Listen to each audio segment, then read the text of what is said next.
ನಮ್ಮ ಪುರಂದರದಾಸರಿಗೆ ಸಮಕಾಲೀನರಾದವರು ಇವರು ಶ್ರೀ ಕನಕದಾಸರು. ಅವರ ಕತೆ ನಿಮ್ಮೆಲ್ಲರಿಗೂ ಗೊತ್ತೇ ಇದೆ. ಅವರು ಒಮ್ಮೆ ಉಡುಪಿಗೆ ಹೋದಾಗ ಉಡುಪಿ ಕ್ಷೇತ್ರದಲ್ಲಿ ಅವ್ರನ್ನ ಒಳಗಡೆ ಬಿಡೋದಿಲ್ಲ. ಆಗ ಕೃಷ್ಣನೇ ಸ್ವತಃ ತಿರುಗಿಬಿಡುತ್ತೆ ಮತ್ತು ಆ ಗೋಡೆ ಎಲ್ಲ ಒಡೆದು ನಮಗೆ ದರ್ಶನವನ್ನು ಕೊಡ್ತಾನೆ ಅಂತ ಹೇಳಿಬಿಟ್ಟು ನಾವು ಕೆಲವು ಚಿತ್ರಗಳಲ್ಲಿ ನೋಡಿರ್ತೀವಿ. ಆಗ ನಮ್ಮ ಕನಕದಾಸರು ಬಾಗಿಲನ್ನು ತೆರೆದು ಸೇವೆಯನ್ನು ಕೊಡೋ ಹರಿಯೇ ಅಂತ ಹೇಳ್ತಾರೆ. ಹಾಗೆ ಅವ್ರದ್ದು ಬಹಳಷ್ಟು ಕೃತಿಗಳು ಇದೆ. ನಮ್ಮಮ್ಮ ಶಾರದೆ ಉಮಾ ಮಹೇಶ್ವರಿ ನಿಮ್ಮೊಳಗೆ ಹನ್ಯಾರಮ್ಮ. ಮತ್ತು ಇವ್ರದ್ದು ಬಹಳ ಪ್ರಸಿದ್ಧವಾಗಿರುವಂತಹ ಕೇಶವನಾಮ. ಈಶ ನಿನ್ನ ಚರಣ ಭಜನೆ ಆಸೆಯಿಂದ ಮಾಡುವೆನು, ದೋಷ ರಾಶಿಯ ದೂರ ಮಾಡೋ ಶೀಶ ಕೇಶವ. ಮುಂದಿನ ದಾಸರು ಯಾರು ಅಂತ ನೋಡೋಣ. ಇವರು ರಾಘವೇಂದ್ರ ತೀರ್ಥರು. ಇವರ ಆರಾಧ್ಯ ದೈವ ಮೂಲರಾಮ. ಇವ್ರದ್ದು ದಾಸ ಸಾಹಿತ್ಯದಲ್ಲಿ ಬಹಳಷ್ಟು ಕಮ್ಮಿ ಎಣಿಕೆ, ಆದರೆ ಇವರು ವೀಣೆಯಲ್ಲಿ ಪಂಡಿತರು. ಇವ್ರದ್ದು ಬಹಳಷ್ಟು ಪ್ರಸಿದ್ಧವಾಗಿರುವಂಥ ಒಂದು ಹಾಡನ್ನ ಹೇಳ್ತೀನಿ. ಇಂದು ಎನಗೆ ಗೋವಿಂದ ನಿನ್ನಯ ಪಾದಾರವಿಂದನೆ ತೋರೋ ಮುಕುಂದನೇ ಮುಕುಂದನೇ. ನಮ್ಮ ಮುಂದಿನ ದಾಸರು ಯಾರು ಅಂದರೆ ಗೋಪಾಲದಾಸರು. ಇವರು ಗೋಪಾಲದಾಸರು ಹೇಗೆ ಅಂದರೆ ನಮ್ಮ ಶ್ರೀನಿವಾಸನ ಕೈಲಿ ಬಹಳಷ್ಟು ಹತ್ತಿರವಾಗಿ ಮಾತಾಡೋದು. ಅಂದರೆ ನಾವು ಹೇಗೆ ನಮ್ಮ ಸ್ನೇಹಿತರ ಜೊತೆ ಮಾತಾಡ್ತೀವೋ ಹಾಗೆ. ಅಂದರೆ ನಿಂಗೆ ಯಾಕೆ 3 ನಾಮ, ಒಂದೇ ನಾಮ ಸಾಕಾಗ್ತಿಲ್ವಾ, ಅಷ್ಟೊಂದು ನಿಂಗೆ ದೃಷ್ಟಿ ಆಗತ್ತಾ ಅಂತ ಹೇಳಿಬಿಟ್ಟು ಅವ್ರದ್ದು ಒಂದು ಪ್ರಸಿದ್ಧವಾಗಿರುವಂಥ ಹಾಡನ್ನ ನಾನು ಹೇಳ್ತೀನಿ. 3 ನಾಮಗಳ ಧರಿಸಿದ ಕಾರಣವೇನು, ಸಾರಿ ಬೆಳೆಲೋ ಈಗಲೇ ಅಂತ ಶ್ರೀನಿವಾಸನ್ನ ಕೇಳ್ತಾ ಇದ್ದಾರೆ. ಮತ್ತು ಇನ್ನೊಂದು ಕಾಯೋ ಶ್ರೀನಾರಸಿಂಹ ಕಾಯೋ ಶ್ರೀನಾರಸಿಂಹ ಕಾಯೋ ಅಂತ ನರಸಿಂಹದೇವರ ಮೇಲೆ ಅವರು ಬರೆದಿದ್ದಾರೆ. ಇನ್ನೊಂದು ಪಾರ್ವತಿ ಪಾಲಿಸನ್ನ ಮಾನಿ ನೀರನ್ನೇ ಪಾರ್ವತಿ ಪಾಲಿಸನ್ನ ಅಂತ ಹೇಳಿ ಪಾರ್ವತಿ ದೇವಿ ಮೇಲೆ ಬರೆದಿರೋಂಥ ಹಾಡನ್ನು. ಇಲ್ಲಿ ನಾನು ಯಾಕೆ ಇವ್ರದ್ದು ವಿಶೇಷವಾಗಿ ತೋರಿಸ್ತಾ ಇದ್ದೀನಿ ಅಂದರೆ ಅವರ ಶಿಷ್ಯರಾದ ಜಗನ್ನಾಥದಾಸರು ಅವರ ಶಿಷ್ಯರಾಗಿದ್ದಾರೆ. ಇಲ್ಲಿ ಅವ್ರ ಮುಂದೆ ಒಂದು ನಾನು ಪುಸ್ತಕನ ಇಟ್ಟೀನಿ, ಹರಿಕಥಾಮೃತ ಸಾರ ಅಂತ ಹೇಳಿ. ಇದನ್ನು ಜಗನ್ನಾಥದಾಸರೇ ಬರೆದಿರೋದು, ಆದರೆ ಇದು ಗುರು ಶಿಷ್ಯ ಪರಂಪರೆಯನ್ನು ನಾನಿಲ್ಲಿ ತೋರಿಸಿದ್ದೀನಿ. ಯಾಕೆ ಅಂತ ಅಂದರೆ ನೋಡಿ, ಹಿಂದಿನ ಕಾಲದಲ್ಲಿ ಹೇಗಿತ್ತು ಅಂತ ಹೇಳಿಬಿಟ್ಟು ಗುರು ತಮ್ಮ ಆಯಸ್ಸನ್ನ ನಮ್ಮ ಜಗನ್ನಾಥದಾಸರಿಗೆ ಧಾರೆ ಎರಿತಾರಂತೆ. 40 ವರ್ಷ ಅವರಿಗೆ ಆಯಸ್ಸು ಬಹಳಷ್ಟು ಕಮ್ಮಿ ಇರುತ್ತೆ. ಹರಿಕಥಾಮೃತ ಸಾರ ಎಷ್ಟು ಚೆನ್ನಾಗಿದೆ ಅಂದರೆ ಒಂದೊಂದು ಅಕ್ಷರನೂ ಸಹ ನಾವು ಬಿಡಿಸಿ ಹೇಳಬೇಕು. ಮತ್ತು ಅದರಲ್ಲಿರೋ ಅರ್ಥಗಳು ಅಷ್ಟೇ ಎಷ್ಟು ತುಂಬ ಚೆನ್ನಾಗಿದೆ ಅಂತ. ಇವ್ರದ್ದು ಅಂಕಿತ ಒಂದು ಜಗನ್ನಾಥ ವಿಠಲ ಮತ್ತು ಇವ್ರದ್ದು ಗೋಪಾಲ ವಿಠಲ. ಜಗನ್ನಾಥ ವಿಠಲದು ಇನ್ನೊಂದೆರಡು ಕೃತಿಗಳನ್ನ ನಾನು ಹೇಳ್ತೀನಿ. ನಮ್ಮ ರಾಯರ ಮಠದಲ್ಲಿ ಪ್ರತಿ ದಿವಸ ರಾಯರನ್ನ ತೂಗಬೇಕಾದ್ರೆ ಹೇಳ್ತಾರೆ, ತೂಗಿರೆ ರಾಯರ ತೂಗಿರೆ ಗುರುಗಳ ತೂಗಿರೆ ಯತಿಕುಲ ತಿಲಕರ ಅಂತ ಒಂದು ಹಾಡು. ಮತ್ತೊಂದು ಯಾಕೆ ಮೂಕನಾದೆ ಗುರುವೇ ಯಾಕೆ ಅಂತ ಹೇಳಿ ರಾಘವೇಂದ್ರ ಸ್ವಾಮಿಗಳ ಮೇಲೆ ಬರೆದಿರೋಂಥ ಕೃತಿ. ನಮ್ಮ ಮುಂದಿನ ದಾಸರು ಯಾರು ನೋಡೋಣ ಬನ್ನಿ. ಇವರು ಅಷ್ಟೇ ಬಹಳ ಪ್ರಸಿದ್ಧವಾದ ದಾಸರು, ವಿಜಯದಾಸರು. ವಿಜಯದಾಸರು ಅವರು ಹಿಂದಿನ ಕೆಲವು ವರ್ಷಗಳ ಹಿಂದೆ ಅವರ ಹೆಸರು ದಾಸಪ್ಪ ಅಂತ ಆಗಿರುತ್ತೆ. ಅವರು ಬಹಳ ಬಡತನದಲ್ಲಿ ಊಟ ಮಾಡೋಕ್ಕೆ ಸಹ ಇರಲ್ಲ, ಅಷ್ಟು ಕಷ್ಟ ಪಡ್ತಾ ಇರ್ತಾರೆ. ಅವರಿಗೆ ಸುಸ್ತಾಗ್ಬಿಟ್ಟು ಒಂದು ಮರದ ಕೆಳಗಡೆ ಮಲ್ಕೊಂಡ್ಬಿಡ್ತಾರಂತೆ. ಆವಾಗ ಏನಾಗುತ್ತೆ, ಅವ್ರ ಕನಸಿನಲ್ಲಿ ಸ್ವತಃ ಪುರಂದರ ವಿಠಲನೇ ಪುರಂದರ ದಾಸರಾಗಿ ನಮ್ಮ ವಿಜಯದಾಸರ ಕನಸಿನಲ್ಲಿ ಬರ್ತಾರೆ. ಅವತ್ತಿಂದ ಅವ್ರ ನಾಲ್ಗೆ ಮೇಲೆ ವಿಜಯ ವಿಠಲ ಅಂತ ಹೇಳಿಬಿಟ್ಟು ಅವ್ರಿಗೆ ಅಂಕಿತ ಬರೀತಾರೆ. ಅದಕ್ಕೆ ಅವರು ಅವತ್ತಿಂದ ವಿಜಯದಾಸರು ಅಂತ ಆಗ್ತಾರೆ. ಅವರು ಸುಳಾದಿ ದಾಸರು ಅಂತಲೂ ನಾವು ಕರಿತೀವಿ. ಯಾಕೆ ಅಂದರೆ ಅವರಿಗೆ ತಿರುಪತಿ ಶ್ರೀನಿವಾಸನ ಮೇಲೆ ಎಷ್ಟು ಭಕ್ತಿ ಅಂದರೆ, ತಿರುಪತಿಯ ಮೆಟ್ಲು, ತಿರುಪತಿಯ ದೇವಸ್ಥಾನದಿರ್ಬೋದು, ಅಥವಾ ಶ್ರೀನಿವಾಸನ ವಜ್ರ ವೈಡೂರ್ಯ, ಇವುಗಳೆಲ್ಲದ್ರ ಮೇಲೂ ಒಟ್ಟು 36 ಸುಳಾದಿಗಳನ್ನ ಬರೆದಿದ್ದಾರೆ. ಅದರಲ್ಲದೇ ಎಷ್ಟೊಂದು ಬಹಳಷ್ಟು ಸುಳಾದಿ ಬರೆದಿದ್ದಾರೆ. ಅಂದರೆ ದುರ್ಗಾ ಸುಳಾದಿ ಇರ್ಬೋದು. ಅವ್ರಿಗೆ ಯಾಕೆ ಇವ್ರನ್ನ ಸುಳಾದಿ ದಾಸರು ಅಂತಾರೆ ಅಂದರೆ, ಈ ಸಪ್ತ ತಾಳಗಳನ್ನ ಸೇರಿಸ್ಬಿಟ್ಟು ತುಂಬ ಅರ್ಥಪೂರ್ಣವಾಗಿ ಬರೆದಿದ್ದಾರೆ. ಮತ್ತು ಇವರು 25,000ಕ್ಕಿಂತ ಹೆಚ್ಚು ಕೃತಿಗಳನ್ನ ಪೂರ್ತಿ ಮಾಡಿದ್ದಾರೆ. ನಮ್ಮ ಪುರಂದರದಾಸರು 4,75,000 ಮಾಡಿದ್ದಾರೆ. ಇವರು ಇನ್ನೂ 25,000ಕ್ಕಿಂತ ಹೆಚ್ಚು ಮಾಡಿ ಕಡೆಗೆ 5 ಲಕ್ಷ ಮಾಡಿದ್ದಾರೆ. ವಿಜಯದಾಸರು ಮತ್ತು ಪುರಂದರದಾಸರು ಇವರಿಗೆ ಗುರುಗಳಾದವರು ನಮ್ಮ ಪುರಂದರದಾಸರೇ. ಗುರು ಪುರಂದರದಾಸರೇ ನಿಮ್ಮ ಚರಣ ಕಮಲವ ನಂಬಿದೆ, ಇಂಥ ಪ್ರಭುವ ಕಾಣೆನೋ ಈ ಜಗದೊಳಗಿಂತ ಪ್ರಭುವ ಕಾಣೆನೋ ಅಂತ ಹೇಳ್ತಾ ಮುಂದಿನ ದಾಸರಿಗೆ ಹೋಗೋಣ. ನಮ್ಮ ಮುಂದಿನ ದಾಸರು ಇಂದಿರೇಶ ದಾಸರು ಅಂತ ಹೇಳಿ. ಇವರಿಗೆ ಒಂದು ವಿಶೇಷತೆ ಏನು ಅಂತ ಅಂದರೆ, ಇವರಿಗೆ ಕಣ್ಣೇ ಕಾಣಿಸೋದಿಲ್ಲ. ಅಂದರೆ ವಯಸ್ಸಾಗ್ತಾ ಆಗ್ತಾ ಕಣ್ಣಿರೋದಿಲ್ಲ ಅಂತ ನಮಗೆ ಸಿಕ್ಕಿರೋ ಅಂತಹ ಮಾಹಿತಿ. ಆದರೆ ಅವರಿಗೆ ಕೊಲ್ಲಾಪುರದ ಮಹಾಲಕ್ಷ್ಮಿಯ ಅನುಗ್ರಹದಿಂದ ಅವರಿಗೆ ಹೇಗೆ ಅಂದರೆ, ದೇವಿಯ ಮುಖದಿಂದ ಕೆಳಭಾಗ ಅಂದರೆ ಹೃದಯ ಭಾಗವೆಲ್ಲ ಚೆನ್ನಾಗಿ ಅವರಿಗೆ ಕಾಣಿಸುತ್ತೆ. ಅಂದರೆ ದೇವಿ ಹೃದಯ ಭಾಗದ ಮೇಲೆ ಹಾಕಿರೋ ಅಂಥ ಅಲಂಕಾರ ವಸ್ತುಗಳು, ಸರ, ಪಚ್ಚೆ, ಮುತ್ತು ಎಲ್ಲವೂ. ಆಗ ಇವರು ನಮ್ಮ ಇಂದಿರೇಶ ದಾಸರು ಅದ್ರ ಮೇಲೆ ಅವರು ಒಂದು ಸಾಹಿತ್ಯವನ್ನು ಬರೆದಿದ್ದಾರೆ. ಅವ್ರು ಬರೆದಿರೋದು ಎಲ್ಲ ಹೆಚ್ಚು ಕಮ್ಮಿ ನಮ್ಮ ಕೊಲ್ಲಾಪುರದ ಮಹಾಲಕ್ಷ್ಮಿ ಮೇಲೆ. ಬಾರೆ ನಮ್ಮ ನೀ ತನಕ ಭಾಗ್ಯದ ದೇವಿ, ಬಾರೆ ನಮ್ಮ ನೀ ತನಕ, ಬಾರೆ ನಮ್ಮ ನೀ ತನಕ, ಬಹಳ ಕರುಣದಿಂದ ಜೋಡಿಸಿ ಕರಗಳ ಎರಗುವೆ ಚರಣಕ್ಕೆ, ಬಾರೆ ನಮ್ಮ ನೀ ತನಕ ಭಾಗ್ಯದ ದೇವಿ, ಬಾರೆ ನಮ್ಮ ನೀ ತನಕ ಅಂತ ಹೇಳ್ತಾ ಮುಂದಿನ ದಾಸರ ಬಗ್ಗೆ ತಿಳ್ಕೊಳ್ಳೋಣ.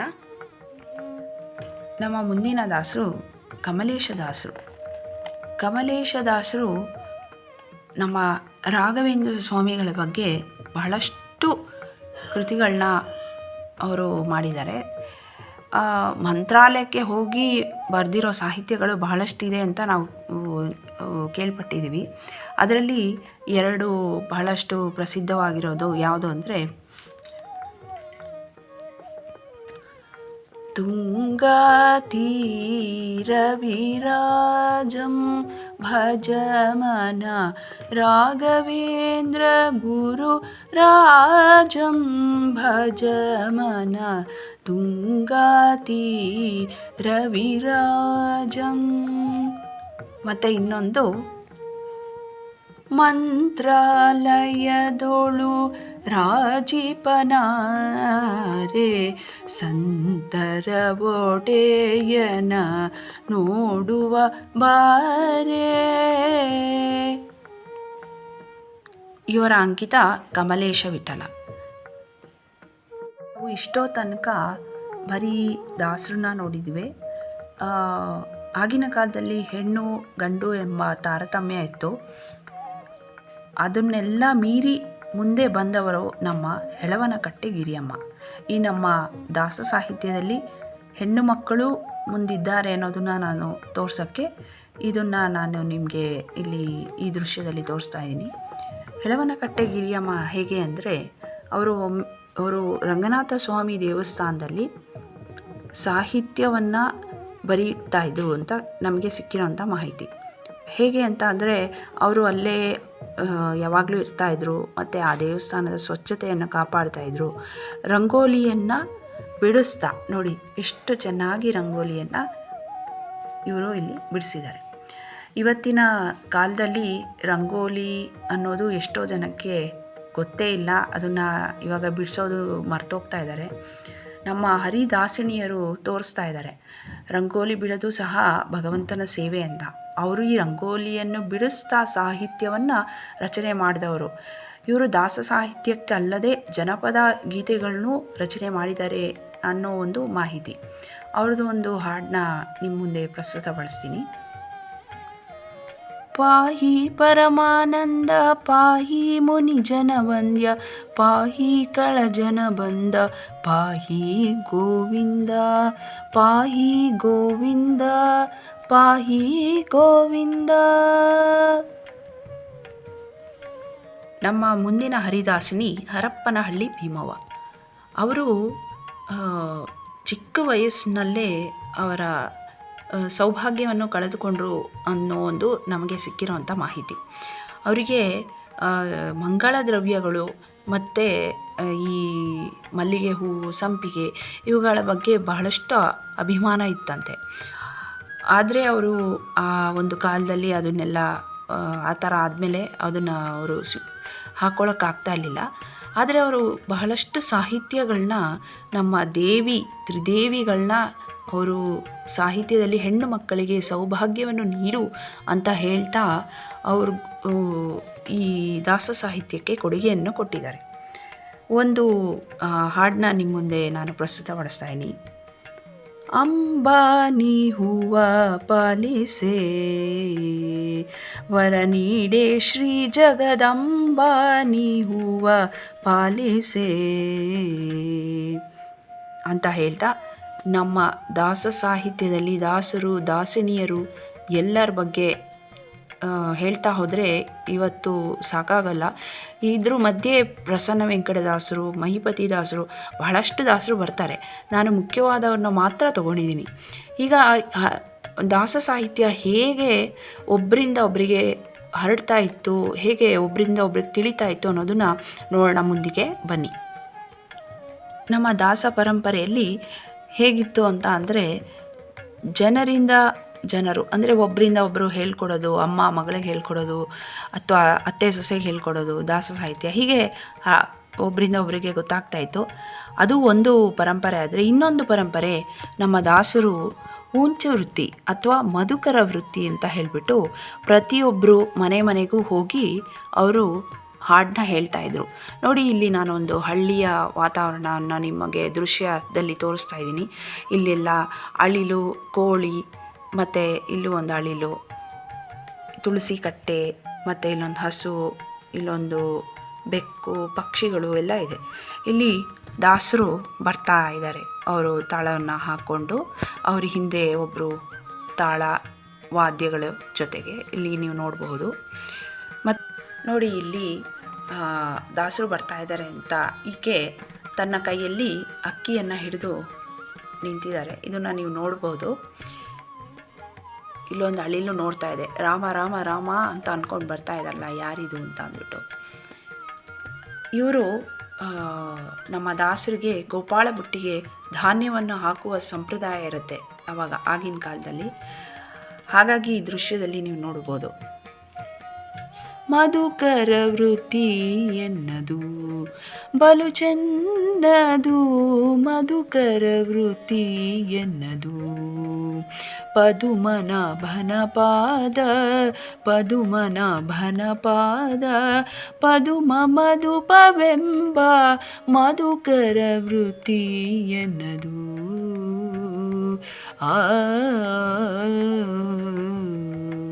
ಅಂತ ಹೇಳ್ತಾ ನಮ್ಮ ದಾಸರು ಬರ್ತಾ ಇದ್ದಾರೆ. ಹೀಗೆ ಮುಂದಿನ ಇನ್ನೊಂದು ಭಾಗ ಹೇಗೆ ದಾಸ ಸಾಹಿತ್ಯ ಜನರಿಗೆ ತಿಳಿತಾ ಇತ್ತು ಅಂದರೆ, ತಾಳೆ ಓಲೆ ಗರಿಯ ಮೇಲೆ ಬರಹ.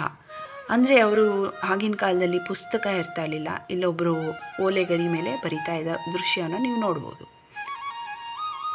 ನಮ್ಮ ಈ ಥೀಮ್ನ ಕಡೆ ಭಾಗದ ದೃಶ್ಯ. ಈ ದಾಸ ಸಾಹಿತ್ಯನ ಬಹಳ ಮೇಲು ಮಟ್ಟಕ್ಕೆ ತಗೊಂಡು ಹೋದವರು ನಮ್ಮ ವಿದ್ಯಾಭೂಷಣರವರು. ನೀವು ನೋಡಬಹುದು ಅವ್ರದ್ದು ವಿದ್ಯಾಭೂಷಣರವರು ಮತ್ತು ಅವರ ತಂಡ. ನೋಡಿ ಇಲ್ಲಿ ಮೃದಂಗ, ಘಟ ಎಲ್ಲ. ಇಲ್ಲೊಬ್ಬರು ವಯಲಿನ್ನ ನುಡಿಸ್ತಾ ಇದ್ದಾರೆ. ಮತ್ತು ಅವರಿಗೆ ಒಂದು ಶ್ರುತಿ ಪೆಟ್ಟಿಗೆ, ಅವರಿಗೆ ಮೈಕು, ಇವ್ರಿಗೂ ಅಷ್ಟೇ ಮೈಕು. ಇದೆಲ್ಲ ನಮ್ಮ ಕೈನಲ್ಲೇ ಮಾಡಿರೋವಂಥದ್ದು. ಆಮೇಲೆ ಇಲ್ಲಿ ಒಂದು ಚಿಕ್ಕ ನೀರಿನ ಬಾಟ್ಲು ಮತ್ತು ಒಂದು ಲೋಟ. ಅವರಿಗೂ ಲೋಟದಲ್ಲಿ ಕುಡಿಯೋ ಅಭ್ಯಾಸ, ಬಾಟ್ಲಿಂದ ನೀರು ಕುಡಿಯೋ ಅಭ್ಯಾಸ ಇಲ್ಲ. ಅದಕ್ಕೆ ನಾನು ಈ ಒಂದು ದೃಶ್ಯನ ನಿಮಗೆ ಇಲ್ಲಿ ತೋರಿಸ್ತಾ ಇದ್ದೀನಿ. ವಿದ್ಯಾಭೂಷಣರು ಮತ್ತು ಅವರ ತಂಡ ಇಲ್ಲಿ ನೋಡಿ ಕಚೇರಿಯನ್ನು ಮಾಡ್ತಾಯಿದ್ದಾರೆ. ದಾಸ ಸಾಹಿತ್ಯನ ಎಲ್ಲ ದೇಶಗಳಿಗೆ ಅವರು ಇವತ್ತಿಗೂ ಹೋಗಿ ಹೇಳಿ ಅದನ್ನು ಬಹಳಷ್ಟು ಉತ್ತಮ ಸ್ಥಾನಕ್ಕೆ ತಂದವರೇ ಅವರು ಡಾಕ್ಟರ್ ವಿದ್ಯಾಭೂಷಣ್. ಇವರ ಅಲ್ಲದೆ ಇನ್ನೂ ರಾಮಚಂದ್ರ ದಾಸ್ ಮತ್ತು ಶೇಷಗಿರಿ ದಾಸ್ ಇವರೆಲ್ಲರೂ ಬಹಳಷ್ಟು ಮೇಲು ಮಟ್ಟಕ್ಕೆ ತೊಗೊಂಡೋಗಿದ್ದಾರೆ. ನಾನು ಜಾಗದ ಪ್ರಭಾವದಿಂದ ನಾನು ವಿದ್ಯಾಭೂಷಣ್ ಅವ್ರನ್ನ ಮಾತ್ರ ಇಲ್ಲಿ ತೋರಿಸಿದ್ದೀನಿ. ಅವ್ರ ಹಿಂದೆ ಒಂದು ಹರಿದಾಸ ಹಬ್ಬ ಅಂತ ಹೇಳಿಬಿಟ್ಟು ಇದೊಂದು ಚಿಕ್ಕ ಪ್ರೋಗ್ರಾಮ್ದು ಬೋರ್ಡು ನೋಡಿ. ನಿಮಗೆಲ್ಲ ಈ ವಿಡಿಯೋ ಇಷ್ಟ ಆಗುತ್ತೆ ಅಂತ ಅಂದ್ಕೊಂಡಿದ್ದೀನಿ. ನಾನು ನಿಮಗೆ ಹೇಳ್ದಾಗೆ ನಾವು ದಾಸ ಸಾಹಿತ್ಯವನ್ನು ಶುರು ಮಾಡುವ ಮುನ್ನ ಹರೇ ಶ್ರೀನಿವಾಸ ಅಂತ ಹೇಳೇ ಶುರು ಮಾಡ್ತೀವಿ. ಅದಕ್ಕೆ ಇಲ್ಲಿ ನಾನು ನನ್ನ ಕೈ ಬರವಣಿಗೆಯಲ್ಲೇ ಬರೆದಿಟ್ಟಿದ್ದೀನಿ ನೋಡಿ. ಇದು ಅಷ್ಟೇ, ನಾನು ಈ ಒಂದು ಇನ್ವಿಟೇಷನ್ ಕಾರ್ಡ್ಸ್ನೆಲ್ಲ ಯೂಸ್ ಮಾಡ್ಕೊಂಡು ಮಾಡಿರೋವಂಥದ್ದು. ಶಂಕು ಚಕ್ರ ನಾಮ. ಈ ನಮ್ಮ ದಾಸ ಸಾಹಿತ್ಯದ ಪೂರ್ವವಾಗಿ ನೋಡಿ ಈ ಥರ ಬರುತ್ತೆ.